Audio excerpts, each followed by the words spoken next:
회사 생활에서는 돈 외에 크게 세 가지 의미를 찾을 수 있다고 보는데요. 제가 말씀드리는 이 세 가지 의미가 뭔지 한번 들어보시고 이 중 하나도 찾을 수 없다는 생각이 드시면 진지하게 퇴사를 고민해 보셔야 합니다.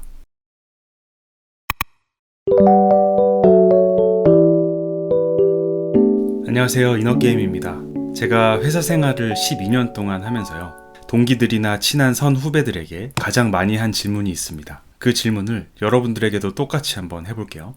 만약에 로또에 당첨돼서 10억이 생기면 회사를 계속 다니실 건가요? 회사를 당장 그만두겠다고 하신 분들은 돈 아니면 회사 생활을 할 이유가 없다고 생각했을 거고요. 계속 다니시겠다고 하신 분들은 회사 생활에는 돈 말고도 나름의 의미가 있다고 생각했을 겁니다. 멘탈의 차이가 바로 여기서 생깁니다. 어떤 일이든 자기가 하는 일에서 의미를 발견하지 못하면 성공하는 법, 멘탈 잡는 법 아무리 많이 읽고 배워도 잘 안 돼요. 반면에 자기 일에서 나름의 의미를 발견하신 분들은 그런 거 잘 몰라도 스스로 방법을 깨우치고 멘탈을 다 잡으면서 나아갑니다. 그래서 저도 코칭할 때 고객과 함께 현재 하는 일의 의미를 발견하려고 다양한 작업들을 합니다. 물론 그렇게 하고 나서도 의미를 찾지 못하면 그 다음 단계를 진행을 해야겠죠. 여러분들에겐 지금 다니고 있는 회사가 아니면 지금 하고 있는 일이 어떤 의미를 주나요? 저는 12년 동안 회사 생활을 했었고요. 정직원만 40명이 넘는 브랜드의 최고 책임자 위치까지 가봤습니다. 제 생각엔 회사 생활에서는 돈 외에 크게 세 가지 의미를 찾을 수 있다고 보는데요. 제가 말씀드리는 이 세 가지 의미가 뭔지 한번 들어보시고 이 중 하나도 찾을 수 없다는 생각이 드시면 진지하게 퇴사를 고민해 보셔야 합니다. 회사 생활을 하면서 찾을 수 있는 첫 번째 의미는 기술적 성장입니다. 아주 오래전에 세바시에서 김호 대표님의 강의를 들은 적이 있어요. 강의 제목은 직장 다닌다고 직업 생기지 않는다 였습니다. 직장과 직업을 구분해 볼까요? 이 직장은 조직이죠. 여러분들이 다니고 있는 회사, 사무실, 그리고 시스템입니다. 우리는 직장에 다니고 있는 상태를 직업이 있다고 말하지만 사실 진정한 직업은 그러한 직장을 떠나서도 계속 일할 수 있는 기술을 가진 상태를 말합니다. 따라서 직업이 있는 사람은 직장이 갑자기 사라져도 일을 계속하고 돈을 벌 수 있는 상태를 유지하겠죠. 김호 대표님은 직장에 다니고 있는 동안 나만의 직업을 만들어 가라고 말합니다. 저도 그랬고요. 대부분의 회사원들은 상식적인 일을 하거나 시스템에 기대서 일하고 있기 때문에 직장을 다니고 있어도 직업이 없는 경우가 많아요. 그런데 만약에 외식 기업에 다니고 있는 사람이 나중에 나가서 자신만의 브랜드를 만들겠다는 마음으로 회사 생활을 한다면, 혹은 외식 소상공인들을 컨설팅해주는 회사를 만들겠다는 마음으로 회사를 다닌다면 많은 것이 달라지겠죠. 모든 과정이 돈 받고 배우는 행운처럼 보일 겁니다. 세이노의 가르침에서 세이노님은 이렇게 말하기도 해요.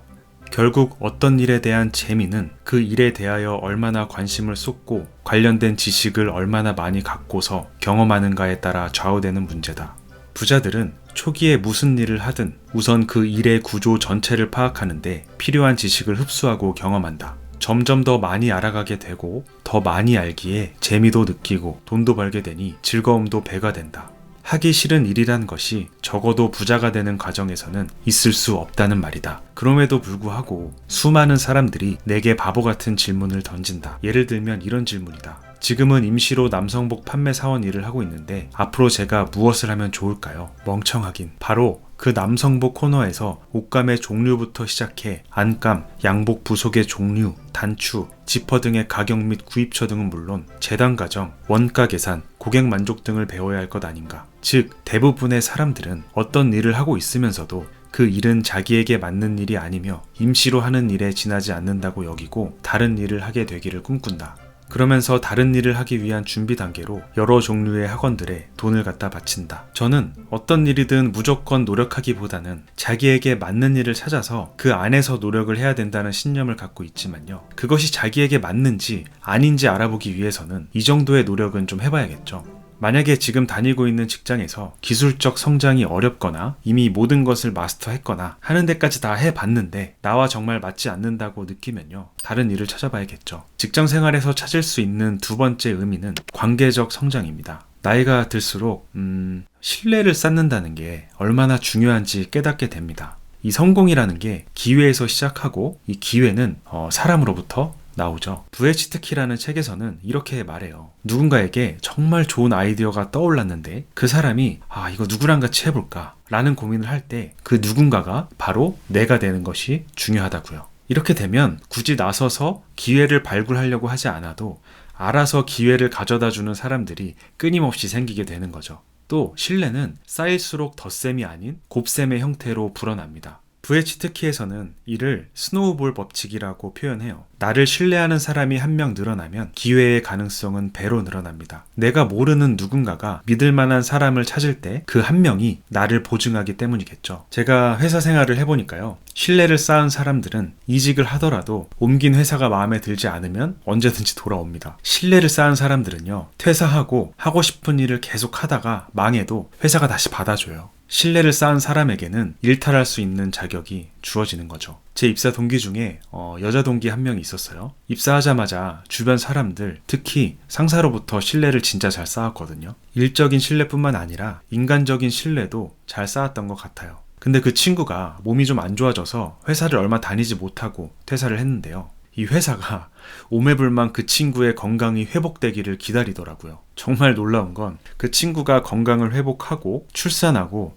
아이를 키우고 그렇게 퇴사한 지 10년이 지났는데도 회사는 그 친구에게 러브콜을 보내고 있다는 겁니다. 회사 내에서의 기회든 회사를 옮길 수 있는 기회든 회사를 만들 수 있는 기회든 다시 회사로 돌아올 수 있는 기회든 언젠가 만날 좋은 기회를 위해서 현재 내가 있는 지금 이곳에서 최대한 많은 관계를 쌓는 것도 회사 생활을 하면서 얻을 수 있는 굉장히 의미 있는 일이 아닐까요? 당연히 그 관계는 신뢰가 기반이 돼야겠죠. 직장 생활에서 찾을 수 있는 마지막 세 번째 의미는 정신적인 성장입니다. 30대가 되면요, 20대와 가장 크게 달라지는 점이 있습니다. 바로 다른 사람들이 내 삶에 들어온다는 겁니다. 20대 때는 나 하나만 잘 건사하면 됐었죠. 그런데 30대가 되면 온갖 사람들이 내 삶에 개입됩니다. 회사 구성원들, 거래처 사람들, 배우자, 배우자의 가족, 그리고 자녀. 그만큼 책임도 늘어나요. 취업, 승진, 결혼, 출산, 삶에는 이렇게 각 단계에 맞게, 위치에 맞게 가져야 할 마인드가 있죠. 그런 마인드를 갖추는데 실패하면 자꾸만 과거로 돌아가고 싶어 합니다. 정신적 퇴행이죠. 회사원이 대학생 시절로 돌아가고 싶어 하거나 리더가 팀원 시절이 오히려 더 좋았다고 생각하는 게 그런 경우가 되겠죠. 물론 그 단계에 적응하기 위해서 충분히 노력을 해봤지만 그게 나와 맞지 않는 옷이라면 벗어 던져야 합니다. 그런데 제대로 해보지도 않고 퇴사를 생각하는 건 문제가 좀 있어요. 3번은 질리고 5번은 하기 싫고 7번은 짜증이 나는데